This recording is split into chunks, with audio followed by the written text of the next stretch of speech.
खासदार प्रणितीताई शिंदे यांच्या घवघवीत विजयाच्या अन्वयार्थ म्हणजे भाजपची 10 वर्षातील बेसुमार कारकीर्द पाहुयात अस्मिता विजनचा हा खास वृत्तांत। सोलापूरचे लेख प्रणिती शिंदे या विजयी होऊन खासदार झाल्या त्याबद्दल त्यांचं खूप खूप अभिनंदन। सुज्ञ सोलापूरकरांचं देखील कौतुक। वास्तविक पाहता प्रणिती शिंदे या खासदार पदासाठी पात्र आणि योग्य उमेदवार आहेत म्हणून त्या विजयी झाल्यात हे निर्विवाद सत्य आहे।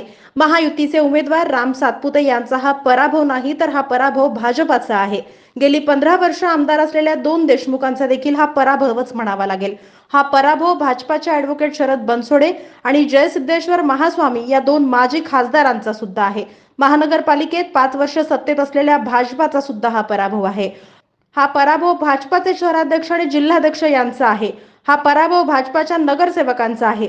स्मार्ट सिटीच्या नावाखाली 1100 कोटी सोलापूर शहरात खर्च केले, त्यामधून शहराचे भाजपाने जे काही वाटोळ केलं त्यांचा हा पराभव आहे।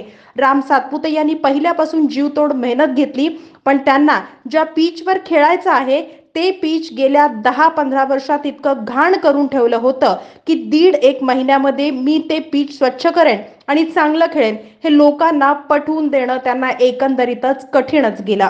गेल्या 15 वर्षात आमचा अनेकदा 3ही आमदारांकडे जाण्याचा योग आला। प्रणितीताई सत्तेच्या विरोधी बाकावर असताना सुद्धा त्यांच्या कार्यालयातील गर्दी कधीच कमी नसायची। आलेल्या प्रत्येकाच्या समस्या ऐकून घेणं आणि त्यावर जमेल तितकं समाधान शोधण्याचा प्रयत्न त्या नेहमी करायच्या।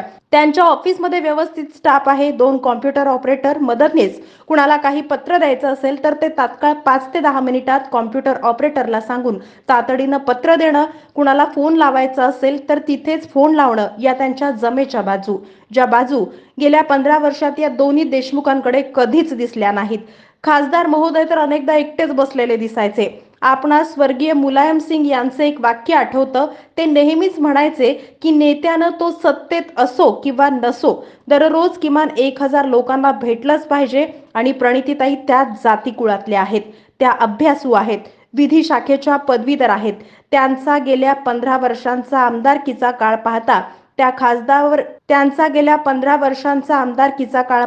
खासदार पदावर सुद्धा आपल्या कामाचा ठसा नक्की उमटवतील यात शंकाच नाही। नवनिर्वाचित खासदार प्रणितीताई शिंदे यांच्या कारकिर्दीत शुभकामना आणि मानाचा मुजरा।